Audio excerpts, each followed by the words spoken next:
So ways to remain steadfast, we're going to mention 4 or 5 ways. So ways of remaining steadfast. That's why even these ulama, when you read about their life, some of them didn't live too long.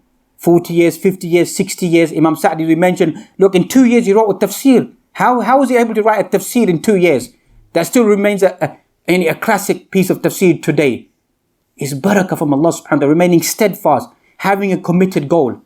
Have that goal that, this Ramadan I want to read the whole of the Quran. This Ramadan I'm going to read the whole of this book. This Ramadan I'm going to try to do this. Have that goal. Have that commitment that I'm going to carry this out inside my life. How to remain steadfast? Firstly, al-iqbal al-Quran. To come towards the Quran. Come towards the Quran. وَقَالَ الَّذِينَ كَفَرُوا لَوْلَا نُزِّلَ عَلَيْهِ الْقُرْآنُ جُمْلَةً وَاحِدَةً. The disbelievers said inside Surah Furqan, why doesn't the Quran come down in one go? في دفعة واحدة. One go. Why doesn't it come like one book like the previous scriptures? Why is it broken down? Allah mentioned كَذَلِكَ لِنُثَبِّتَ بِهِ فُؤَادَكَ. We sent down the Quran in sections.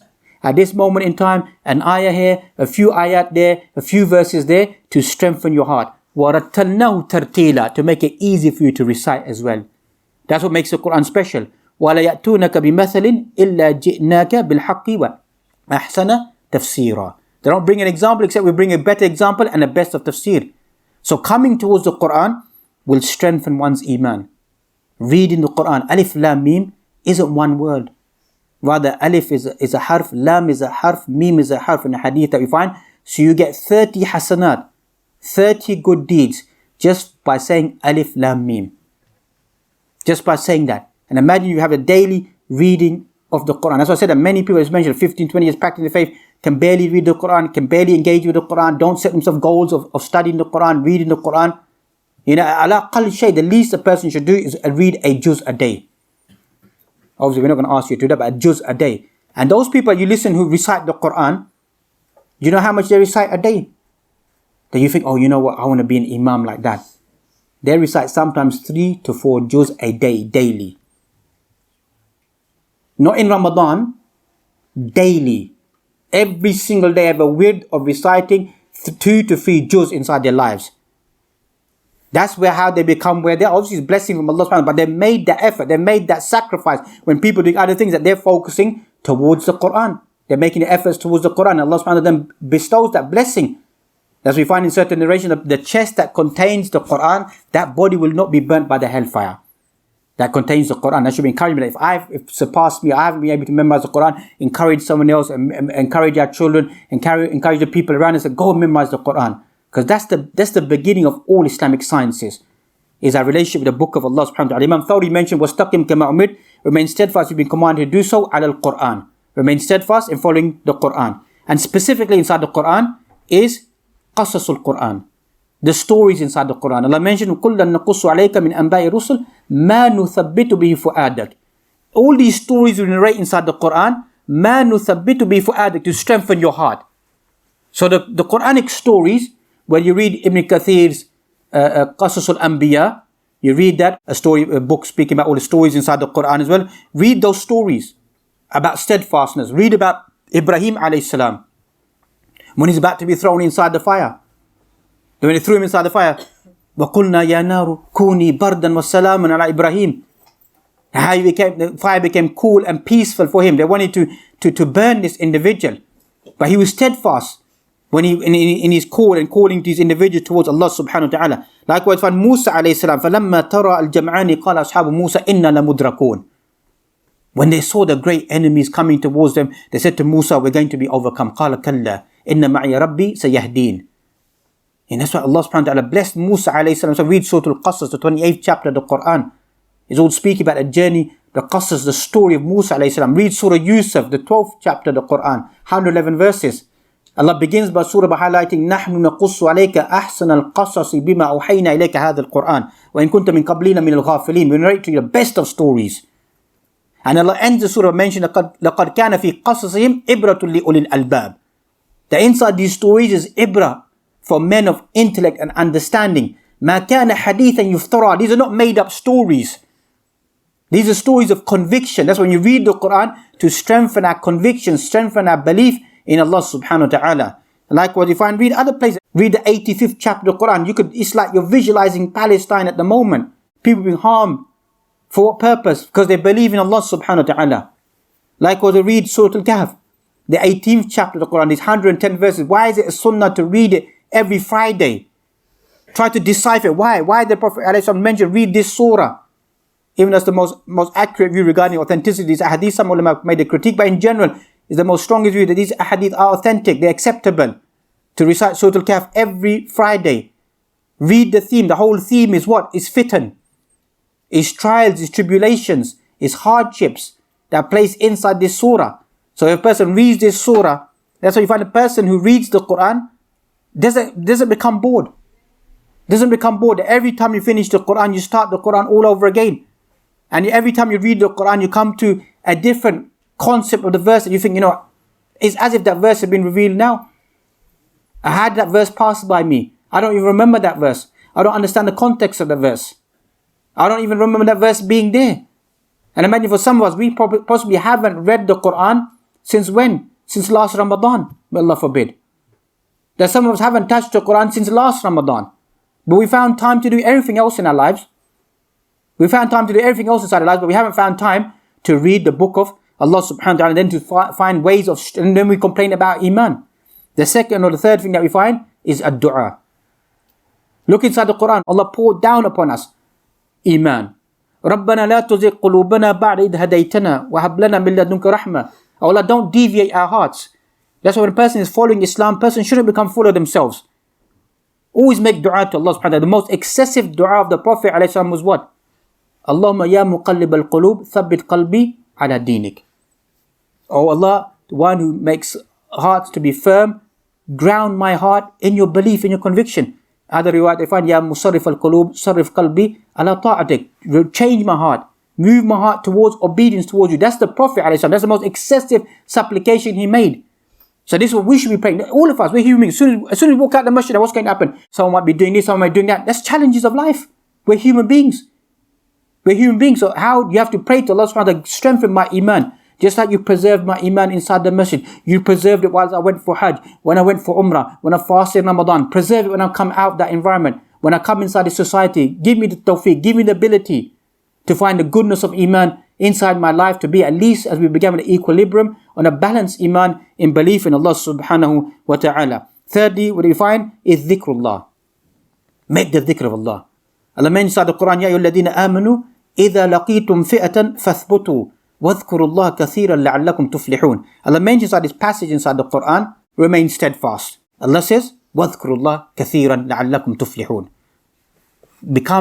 Immerse yourself in the dhikr of Allah, that you may become what? Successful. End of Surah Al-Imran, Ya ayyuhalladhina amanu isbiru wasabiru warabitu wattaqullaha la'allakum tuflihun. Be patient, be resolute, be committed, that you may become successful individuals. So you have to be patient, you have to persevere, and you have to make the dhikr of Allah subhanahu wa ta'ala throughout your life. Always remember Allah subhanahu wa ta'ala. Thank Allah subhanahu wa ta'ala. Make shukr. Every day we see all this going around, we should be sitting there and saying, Ya Allah, we thank you for the blessings you've bestowed upon us. Look at these hardships that people are going through. Look at the difficulties they're going through. So just thank Allah. Okay? And just remember Allah subhanahu wa ta'ala. And then some people go a step further. I should have been with the companions. Allah knows. That's why Ibn Mas'ud mentioned that Allah subhanahu wa ta'ala looked at all of the earth and selected Mecca to be the final place of revelation. Then Allah looked at the hearts of all of human beings and selected the Prophet Muhammad to be the final messenger. Then Allah looked at the hearts of all the rest of the creation and selected that those men and women going to be around the Prophet ﷺ. Okay, that's destined and decreed by Allah subhanahu wa ta'ala, that those people lived in that era and that generation, and they're going to be there at that time. So let's just live according to our own selves and our own capacity. Fourthly, we find mumarasat da'wah ila Allah.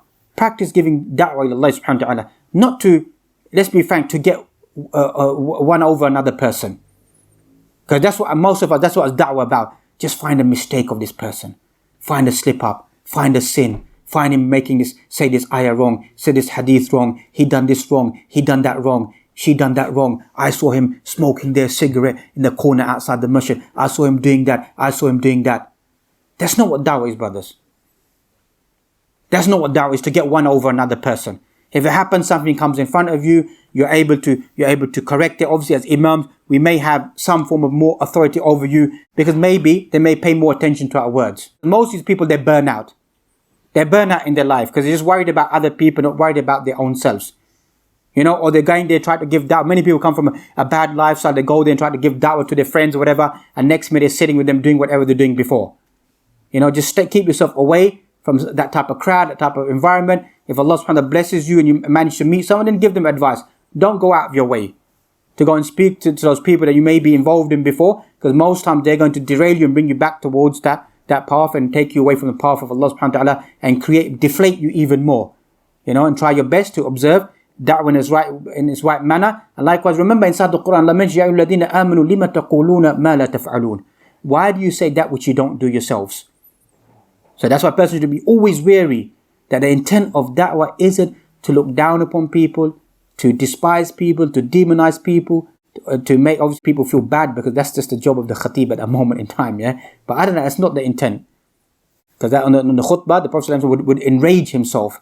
His eyes would redden, his voice would be loud, and he would warn the people, warn them about the hellfire, warn them about the punishment, warn them about al-akhirah. So لِكُلِّ مَكَانٍ مَقَال. For every moment it has its place of words that you say. It's not all the time that you should go around causing obstruction towards people, being hard towards people. Find ways of showing love, affection, changing people's heart, their mind, their personality. There's so many good people out there who have good hearts, good mind, maybe just involved with the wrong person, with the wrong crowd. In a few words, good character, good behavior might change and bring them closer to Allah subhanahu wa ta'ala. فَلِذَلِكَ فَادْعُ وَاسْتَقِمْ. That's why call to Allah subhanahu wa ta'ala, remain steadfast upon that. And as we find in conclusion, Allah mentioned, يُثَبِّتُ اللَّهُ الَّذِينَ آمَنُوا بِالْقَوْلِ ثَابِتٍ. Allah is the one that keeps people steadfast. That's why 17 times a day we're praying, اهدنا الصراط المستقيم. Guide us to the straight path. And some ulama mentioned that inside the verse when they mentioned ثُمَّ اهْتَدَى, then they're guided, meaning they seek guidance. You have to seek guidance to change. You have to seek, you have to have that intent in your mind that when I'm reading the Quran, I'm reading the Hadith, I want to change. You don't read it for the sake of reading it. You don't just have the tasbih in your hand and saying astaghfirullah, astaghfirullah, astaghfirullah, astaghfirullah, looking at something haram, or the shisha pen inside your hand, astaghfirullah, astaghfirullah, astaghfirullah, astaghfirullah. This is a joke, it's a mockery. It's a mockery. It's clearly that's what it is, just a mockery. That you're just having this, that we want to change.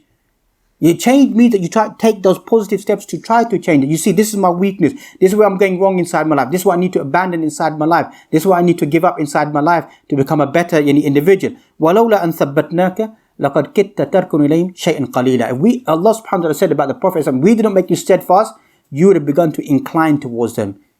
Incline towards them meaning the things that the people are doing. Inside this society, that you would have been a normal person, but we've chosen you to be above that rank. That's what the Prophet was, read his seerah, how Allah subhanahu wa ta'ala preserved and protected him. Protected the Prophet, not even to visualize anything which is inappropriate. So he becomes an ideal role model for us. That he becomes the benchmark. We read about his seerah, read about his life, see how he impacted people, how he changed those notorious Bedouin Arabs around him, changed their life to become the best of people. كنتم خير أمة أخرجت للناس تأمرون بالمعروف تنهون المنكر. You're the best people ever raised are the companions around the Prophet عليه الصلاة والسلام.